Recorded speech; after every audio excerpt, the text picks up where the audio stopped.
Assalamualaikum warahmatullahi wabarakatuh. Nama saya Aidita Anggraini. Kali ini saya akan menjelaskan etos kerja dalam Islam.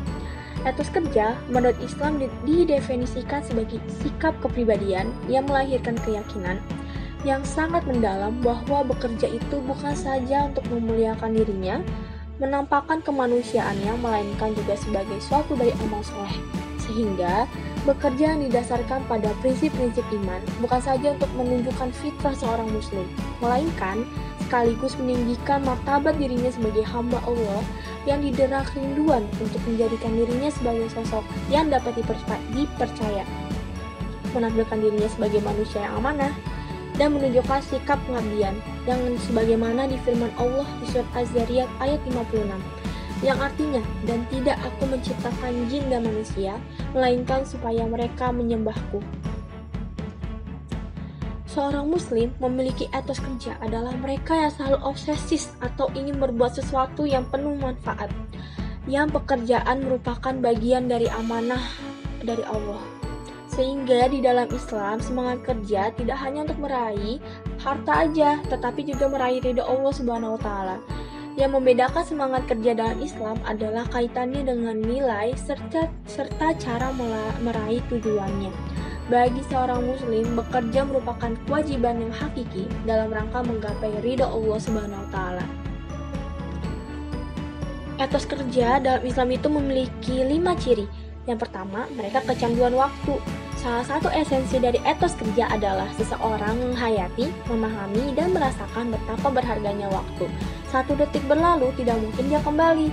Waktu merupakan deposito paling berharga yang dianugerahkan Allah Subhanahu wa Ta'ala secara gratis dan merata kepada setiap manusia. Bagi mereka, waktu adalah kekuatan.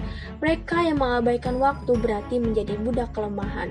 Sebagaimana firman Allah Subhanahu wa Ta'ala di Quran surat Al-Asr ayat 1-3 yang artinya wal asri, sesungguhnya manusia pasti dalam kerugian kecuali mereka yang beriman dan beramal soleh, saling berwasiat dalam kebaikan dan dalam kesabaran. Yang kedua, mereka memiliki moralitas yang bersih atau yang kita biasa sebut ikhlas. Salah satu kompetensi moral yang dimiliki seseorang adalah nilai keikhlasan. Kalau diibaratkan, ikhlas itu seperti perasaan di saat kita membuang hajat besar. Kita melepaskannya dan kita tidak pernah mengingat-ingat apa yang telah kita lepaskan itu. Ikhlas itu merupakan energi batin yang akan membentengi diri dari segala bentuk kotor. Allah berfirman di Quran surat Al-Mudatsir ayat 5 yang artinya waru iza fahyur, dan tinggalkanlah segala sesuatu yang kotor. Yang ketiga, itu adalah mereka kecanduan kejujuran. Pribadi muslim adalah tipe manusia yang terkena kecanduan kejujuran dalam keadaan apapun. Dia merasa tergantung pada kejujuran. Dia pun tergantung pada amal soleh juga. Dirinya seperti terkena sugesti yang kuat untuk selalu beramal soleh. Sekalinya dia berbuat jujur atau berbuat amal soleh, dirinya bagaikan ketagihan untuk mengulangi dan mengulanginya lagi. Tidak ada kebebasan yang ia nikmati kecuali dalam pelayanannya kepada Allah. Karena orang jujur itu menandakan dia cinta kepada Allah. Yang keempat, mereka memiliki komitmen. Komitmen adalah keyakinan yang mengikat sedemikian kukuhnya sehingga membelenggu seluruh hati nuraninya dan kemudian menggerakkan perilaku ke arah yang diyakininya. Daniel Goldman menjelaskan orang yang berkomitmen adalah para warga perusahaan teladan. Ia menyebutkan ada 3 ciri orang-orang yang berkomitmen. Yang pertama, sikap berkorban demi pemenuhan sasaran perusahaan yang lebih penting. Yang kedua, merasakan dorongan semangat dalam misi yang lebih besar. Dan ketiga, menggunakan nilai-nilai kelompok dalam pengambilan keputusan dan penjabaran pilihan. Satu catatan yang kita harus pahami betul bahwa dalam komitmen tergantung sebuah tekad dan keyakinan. Yang kelima, ada istiqomah dalam kuat pendirian. Pribadi muslim yang profesional dan berakhlak memiliki sikap konsisten, yaitu kemampuan untuk bersikap taat, pantang menyerah, dan mampu mempertahankan prinsip serta komitmennya walau harus berhadapan dengan resiko yang membahayakan dirinya. Materi yang selanjutnya yaitu kewirausahaan dan kemandirian dalam Islam. Bekerja dan berusaha, termasuk berwirausaha, boleh dikatakan merupakan bagian yang tak terpisahkan dari kehidupan manusia, karena keberadaannya sebagai khalifah di bumi dimaksudkan untuk memakmurkan bumi dan membawanya ke arah yang lebih baik. Dalam Kamus Besar Bahasa Indonesia, wirausaha identik dengan wira swasta, sehingga wirausahawan dapat disebutkan sebagai orang yang pandai dan berbakat dalam mengenal produk baru, menentukan cara produksi baru, dan menyusun pedoman operasi, memasarkannya, serta mengatur permodalan operasinya. Adapun entrepreneur adalah seseorang yang memiliki kombinasi unsur-unsur kewirausahaan secara internal, mengelola dan berani menanggung resiko untuk memanfaatkan peluang usaha dan menciptakan sesuatu yang baru dengan keterampilan yang dimiliki. Nah, Rasulullah Shallallahu Alaihi Wasallam bersabda, sesungguhnya sebaik-baik penghasilan ialah penghasilan para pedagang yang mana apabila berbicara tidak bohong, apabila diberi amanah dia tidak hianat, apabila berjanji tidak mengingkarinya, apabila membeli tidak mencela, apabila menjual tidak berlebihan dalam menaikkan harga, apabila terhutang tidak menunda-nunda pelunasan, dan apabila menagih hutang tidak memperberat orang yang sedang kesulitan. Seorang wirausaha memiliki ciri-ciri. Yang pertama, percaya diri. Yang kedua, berorientasi pada tugas dan hasil. Yang ketiga, pengambilan resiko. Yang keempat, kepemimpinan. Yang kelima, keorisinilan. Dan yang kelima, berorientasi ke masa depan. Dalam Islam itu ada karakteristiknya juga. Yang pertama, sifat takwa, tawakal, zikir, dan syukur. Yang kedua, jujur. Yang ketiga, niat suci dan ibadah. Yang keempat, azan dan bangun lebih pagi. Yang kelima, toleransi. Yang keenam, berzakat dan berinfak. Dan yang ketujuh, bersilaturahmi. Jika kita melakukan ketujuh ini, insya Allah nanti usaha kita jadi lancar dan berkah. Amin. Jadi, dalam Islam, setiap muslim harus berusaha dengan keras agar dapat menjadi tangan di atas daripada tangan di bawah. Artinya, lebih baik mampu membantu dan memberi sesuatu pada orang lain dari hasil jerih payahnya daripada meminta-minta. Bagaimana bisa membantu orang lain jika untuk memenuhi diri sendiri aja tuh nggak mau bekerja keras? Seseorang akan dapat membantu sesama apabila dirinya telah berkecukupan. Seseorang dikatakan berkecukupan apabila ia mempunyai penghasilan yang lebih. Seseorang akan mendapatkan penghasilan lebih jika berusaha dengan keras dan baik. Karenanya, dalam bekerja harus disertai dengan etos kerja seperti yang saya sebutkan sebelumnya. Kewirausahaan memerlukan energi dan gairah menuju pembentukan ide baru serta solusi kreatif. Hal tersebut mensyaratkan keinginan mengambil resiko berupa waktu, modal, dan kadar kemampuan yang dapat merumuskan tim yang efektif, kreativitas menggunakan sumber daya, kemampuan dasar membangun perencanaan bisnis yang solid, dan visi untuk mengenali kesempatan pada saat orang lain melihatnya sebagai kekacauan dan kebimbangan. Sekian, Assalamualaikum warahmatullahi wabarakatuh. Konsep etika profesi Islami. Etika profesi merupakan bagian dari etika sosial yang menyangkut bagaimana mereka harus menjalankan profesinya secara profesional agar diterima. Dalam Islam, tuntutan bekerja merupakan sebuah keniscayaan bagi setiap muslim agar kebutuhan hidupnya sehari-hari bisa terpenuhi. Bekerja merupakan kewajiban setiap muslim. Dengan bekerja, seorang muslim akan dapat mengekspresikan dirinya sebagai manusia, makhluk ciptaan Tuhan yang paling sempurna di dunia. Kerja atau amal adalah bentuk keberadaan manusia. Artinya manusia ada karena kerja, dan kerja itulah yang membuat atau mengisi ekstensi kemanusiaan. Etika berprofesi dalam pandang Islam. Dalam berprofesi, Islam menyerukan untuk mengikuti jalan Rasulullah dalam bekerja, yaitu dengan landasan pandangan Islam. Yang pertama ada sidik atau jujur. Seorang profesional harus memiliki sifat jujur yang melandasi dalam ucapan, keyakinan, dan amal perbuatan atas dasar nilai-nilai yang benar berdasarkan ajaran Islam. Seperti dalam surat At-Taubah ayat 119. Hai orang-orang yang beriman, bertakwalah kepada Allah dan hendaklah kamu bersama orang-orang yang benar. Yang kedua, istiqomah. Sebagaimana telah dijelaskan dalam etika profesi, Islam pun telah mewajibkan kepada setiap profesional untuk konsisten. Akan tetapi Islam lebih menjabarkan bahwasanya konsisten dalam iman dan nilai-nilai yang baik meskipun menghadapi berbagai godaan dan tantangan dalam menjalankan profesinya. Istiqomah dalam kebaikan ditampilkan dalam keteguhan dan kesabaran serta keuletan sehingga menghasilkan sesuatu yang maksimal. Istiqomah merupakan suatu proses yang dilakukan secara terus-menerus. Yang ketiga ada fatonah. Fatonah mempunyai arti mengerti, memahami dan menghayati secara mendalam segala yang menjadi tugas dan kewajibannya. Seorang profesional harus memahami segala fungsi dan rincian tugas dan kewajibannya dengan baik, sehingga ia akan melaksanakan profesinya secara profesional dan memberikan manfaat bagi masyarakat. Sifat ini menumbuhkan kreativitas dan kemampuan seorang profesional sehingga menghasilkan keahlian tertentu dalam melakukan berbagai inovasi yang bermanfaat. Yang keempat ada amanah. Amanah yang dimaksud di sini adalah bertanggung jawab dalam melaksanakan setiap tugas dan kewajiban.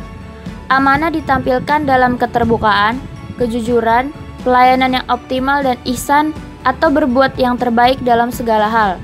Sifat amanah harus dimiliki oleh setiap profesional karena ia mempunyai hubungan dengan pelayanan masyarakat. Yang kelima ada tablik. Tablik berarti menyampaikan nilai-nilai Islam dalam profesi yang diembannya. Sehingga seorang profesional harus menyampaikannya nilai-nilai Islam dalam menjalankan profesinya kepada masyarakat.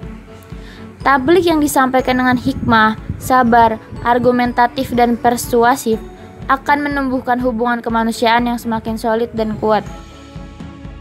Kemudian ada etos kerja Islami dalam lingkungan pendidikan, keluarga, dan pekerjaan. Etos kerja Islami dalam lingkungan pendidikan. Di bawah ini ada beberapa ciri etos kerja seorang muslim di lingkungan pendidikan. Yang pertama, ada kecanduan belajar dan haus mencari ilmu. Sikap orang berilmu adalah cara dirinya berhadapan dengan lingkungan. Dia kritis dan mampu melakukan analisis yang tajam terhadap segala fenomena yang berada di sekitarnya, sehingga dia tidak mudah terkecoh atau terjebak oleh gejala-gejala yang tidak didukung oleh persyaratan yang tepat dan benar atau faktual secara proporsional. Yang kedua ada kreatif.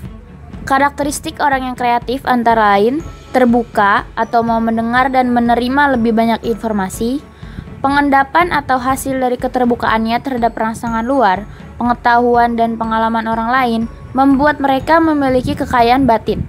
Kemudian reproduksi atau mengeluarkan kembali hasil pengalaman dirinya dalam bentuk kreativitasnya. Mungkin pada awalnya mereka meniru orang lain, tetapi kemudian mereka berusaha menyempurnakannya sehingga menjadi dirinya sendiri. Kemudian ada evaluasi dan yang terakhir pengembangan diri.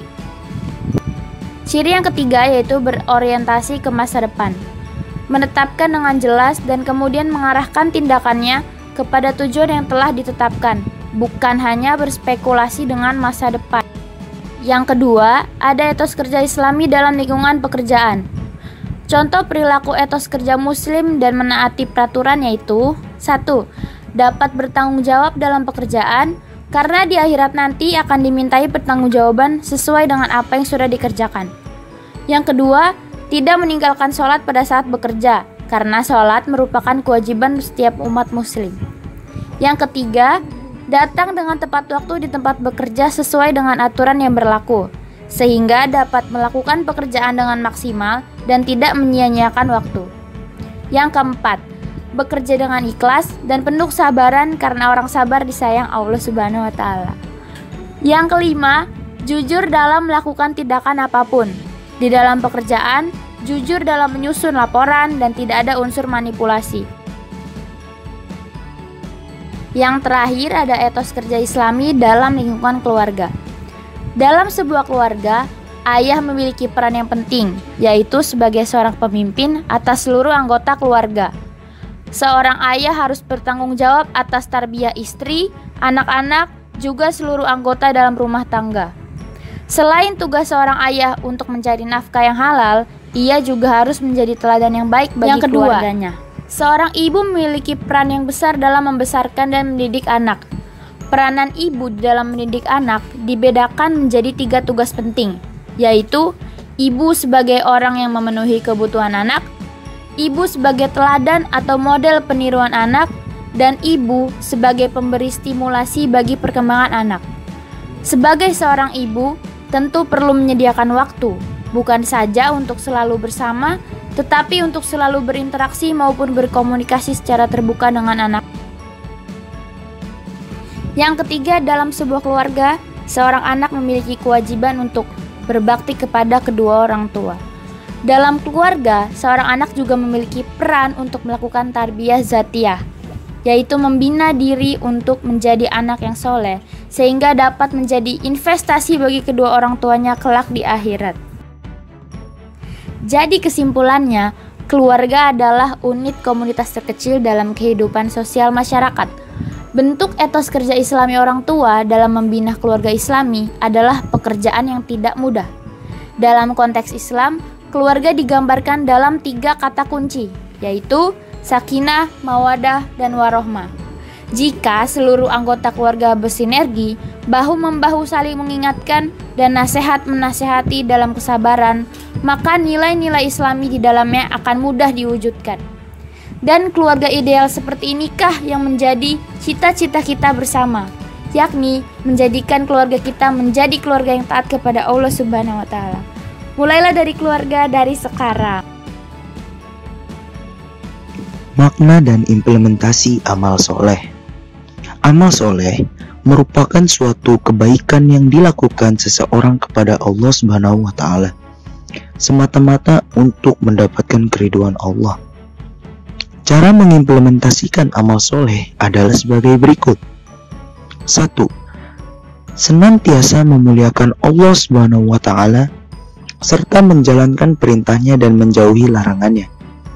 Menjalankan perintahnya seperti sholat 5 waktu, membaca Al-Quran, dan berzikir atau memuliakannya. Menjauhi larangannya seperti tidak memakan makanan yang haram, tidak meminum arak, dan tidak saling menyakiti satu sama lain sesama muslim. 2. Senantiasa berhusnuzon kepada setiap ujian hidup yang sedang diterima. Husnuzon sendiri artinya berbaik sangka. Kenapa kita harus senantiasa berhusnuzon kepada setiap ujian hidup yang sedang diterima? Karena setiap ujian hidup yang diberi Allah kepada seseorang pasti ada baiknya di dalamnya. Yang ketiga, berbakti kepada orang tua. Berbakti kepada orang tua itu contohnya seperti tidak mengucapkan kata saat disuruh orang tua. Itu contoh yang paling kadang orang ngelakuinnya. Kayak coba dong pergi ke pasar beliin mama atau ayah ini. Terus kayak kita itu menjawab, gak bisa. Padahal saat kita mengucapkan kata itu saja, itu sudah dosa. Karena kita dihitung tidak berbakti kepada orang tua. Yang keempat, saling membantu sesama. Saling membantu sesama seperti teman yang kesusahan, kita bisa tolong. Kalau kita mampu, kita wajib menolongnya. Contoh kecilnya juga seperti kalau ada teman yang kesulitan di dalam grup satu kampus atau grup manapun, kita lihat teman kita itu mengeluh tentang apa. Kalau kita tahu masalahnya, kita wajib membantunya. Seperti itu. Yang 5, menjaga diri dari perbuatan fitnah. Mau kita menjadi dalang fitnah ataupun pendukung fitnah. Contohnya seperti kita melihat orang nih, orang itu sedang dituduh memfitnah, mencuri misalnya. Habis itu kita datang gak tahu ceritanya apa, tahu langsung bilang, iya pak dia pencurinya pak, saya ngelihat. Nah itu kan sama dengan menfitnah. Padahal kita belum tahu gitu loh apa yang diperbuat orang itu yang aslinya seperti itu. Atau kalau kita yang memfitnah, kita nggak tahu, kita ada orang lagi atau ngelakuin sesuatu yang aneh di depan mata kita, atau kita langsung bersuzon tapi langsung mengucapkan gitu loh. Kan kalau bersuzon tuh berpikiran yang enggak, tapi kalau udah mengucapkan tuh kan fitnah namanya kan. Kita langsung fitnah gitu kan, "Weh, ngapain kamu maling ya?" Nah, itu yang salah. Terakhir yang keenam, menjaga diri dari perbuatan zina. Mau itu zina mata, zina telinga, zina pada perbuatan kita, perilaku kita.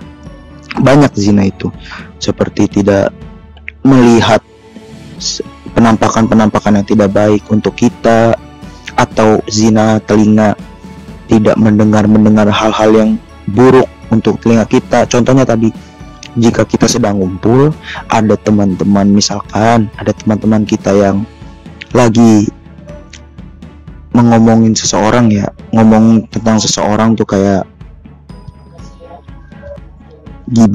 misalkan gibah, alangkah baiknya kita bisa untuk seperti misalkan contoh kecilnya, kita langsung memotong pembicaranya dan langsung kayak ganti materi gitu loh, ataupun kalau emang sudah keterlaluan, kita bisa menghindar dari dia. Karena jika kita mendengar orang yang sedang gibah, walaupun kita tidak ada niat untuk mendengar, tapi kita dengar, kita sadar kita dengar, itu kita dosa juga. Jadi alangkah baiknya kita menjaga diri dari perbuatan zina tersebut. A'udzubillahi minasyaitonirrajim. Bismillahirrahmanirrahim. Konsep kerjasama dalam Islam. Quran Surah Al-Ma'idah ayat kedua. Hamba berlindung kepada Allah dari godaan syaitan yang terkutuk dengan menyebut nama Allah yang Maha Pengasih lagi Maha Penyayang. Dan tolong menolonglah kamu dalam mengerjakan kebajikan dan takwa, dan jangan tolong menolonglah dalam berbuat dosa dan permusuhan. Bertakwalah kepada Allah, sungguh Allah sangat berat siksaannya. Kedua, kemitraan dalam Islam. Diriwayatkan dari Abu Musa radhiyallahu anhu, katanya, Rasulullah Shallallahu Alaihi Wasallam bersabda, seorang mukmin terhadap mukmin yang lain adalah seperti sebuah bangunan, di mana sebagian yang menguatkan sebagian yang lain. Hadis riwayat Bukhari dan Muslim. Ketiga, persaingan sehat. Quran Surah Hud ayat 85. Hamba berlindung kepada Allah dari godaan syaitan yang terkutuk dengan menyebut nama Allah yang Maha Pengasih lagi Maha Penyayang. Dan Syuaib berkata, "Hai kaumku, cukupkanlah takaran dan timbangan dengan adil, dan janganlah kamu merugikan manusia terhadap hak-hak mereka, dan janganlah kamu membuat kejahatan di muka bumi dengan membuat kerusakan. Maha benar Allah dengan segala firman-Nya." Konsep kerjasama dalam Islam atau syirkah adalah suatu akad antara dua pihak atau lebih yang bersepakat untuk melakukan suatu usaha atau bisnis dengan tujuan memperoleh keuntungan. Rukun syirkah ada 3. Yang pertama, pihak-pihak yang bersirkah. Kedua, objek yang disirkah atau yang dikerjasamakan. Dan yang ketiga adalah sigat atau ijab kabul, suatu perjanjian dalam syirkah. Terdapat 2 pembagian syirkah. Yang pertama, syirkah amlak atau kerjasama tanpa ada unsur pengelolaan. Contohnya, perkongsian harta akibat adanya harta yang diwariskan dari orang tua kepada anaknya. Dan yang kedua adalah syirkah akad, yaitu adanya unsur pengelolaan untuk tujuan memperoleh keuntungan. Contohnya, penjual sayur toko A yang menitipkan dagangannya ke pasar B. Di bidang properti yang biasa digunakan dalam syirkah akad ada 5 macam model kerjasama. Yang pertama ada model inan, yaitu kerjasama yang semua pihak ikut mengeluarkan modal dan mengelola. Kedua, model abedan, yaitu kerjasama yang masing-masing pihak hanya mengelola tanpa mengeluarkan modal. Ketiga, model mudharabah, yakni kerjasama pihak yang satu hanya mengelola dan yang satu hanya mengeluarkan modal. Keempat, model wujud, yaitu kerjasama yang salah satu pihak kontribusinya karena ketenarannya atau ketokohannya, sehingga nama besarnya bisa menjadi modal kerjasama. Dan yang kelima, model mufawadah, yaitu kerjasama gabungan dari beberapa model syirkah. Di atas biasanya terjadi ketika dalam perjalanan kerjasama ada pihak yang keluar atau adanya kebutuhan baru sehingga model kerjasama atau syirkahnya berubah.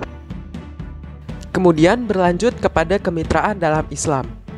Berdasarkan hadis riwayat Bukhari dan Muslim, konsep kemitraan atau strategis bisnis yang dilakukan oleh dua pihak atau lebih dalam jangka waktu tertentu untuk meraih keuntungan bersama dengan prinsip saling membutuhkan dan saling membesarkan.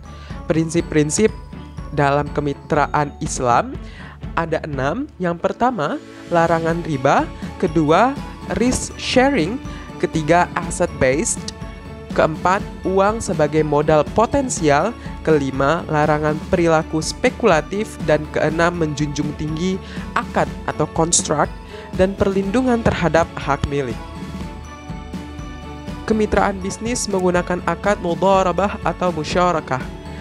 Yang pertama, mudharabah adalah akad usaha dua pihak di mana salah satunya memberikan modal sahibul mal, sedangkan yang lainnya memberikan keahlian atau mudharib. Akad mudharabah terbagi dua. Yang pertama mudharabah mutalaqah atau mudharabah bebas, dan yang kedua mudharabah muqayyadah atau mudharabah terkait. Musyarakah. Secara bahasa, musyarakah berarti pencampuran. Secara istilah adalah ikatan kerjasama yang dilakukan oleh dua orang atau lebih dalam hal permodalan. Macam-macam syirkah terbagi menjadi 4. Yang pertama syirkah amlak, syirkah akad, syirkah wujuh, dan syirkah abadan. Konsep persaingan sehat dalam Islam yang tertulis dalam Quran Surah Hud ayat 85. Persaingan sehat adalah kegiatan untuk mengaktualisasikan sumber kemurnian dalam setiap etos kerja dunia pekerjaan, sehingga tidak menimbulkan kecenderungan untuk memonopoli suatu kegiatan. Tujuannya adalah untuk mencegah terjadinya monopoli, monopsoni, penguasaan pasar, persengkongkolan, posisi dominan, jabatan rangkap, dan pemilikan saham mayoritas pada beberapa perusahaan sejenis yang merugikan banyak pihak. Upaya dalam menegakkan persaingan sehat ada 4. Yang pertama, penguatan kapasitas pemimpin atau khalifah. Kedua, pengaplikasian hukum syariah dalam sistem perdagangan dan usaha masyarakat. Ketiga, memiliki bagian usaha yang berlandaskan ajaran Al-Quran dan hadis. Dan keempat, menanggapi kasus penyelewengan syariah dalam kegiatan perdagangan dan usaha. Materi titik temu antara amal soleh dan profesionalisme. Allah tidak menerima iman tanpa amal perbuatan dan tidak pula menerima amal perbuatan tanpa iman. Hadis riwayat Al-Tabrani. Iman dan amal menurut Imam Malik Asy-Syafi'i, Ahmad Al-Auza'i, Ishaq bin Rahawayh, iman adalah pembenaran dengan hati, pengakuan dengan lisan, dan aman dengan anggota badan. Dan amal merupakan unsur di dalam keimanan yang mencerminkan seluruh kegiatan baik atau buruknya seseorang. Kemudian, hubungan iman dan amal dalam kehidupan profesi terbagi menjadi 3. Yang pertama, iman membentengi setiap kegiatan amal karena setiap perbuatan akan ditimbang dan dipertemukan dengan balasan yang setimpal. Kedua, amal yang dikerjakan dengan iman akan menjadikan diri tidak hanya berprofesi secara jujur, amanah, dan tanggung jawab, namun berlandaskan kaidah syariah. Dan yang ketiga, iman dalam amal yang teguh akan menghidupkan kehidupan sosial yang aman dan tentram. Sekian dan terima kasih.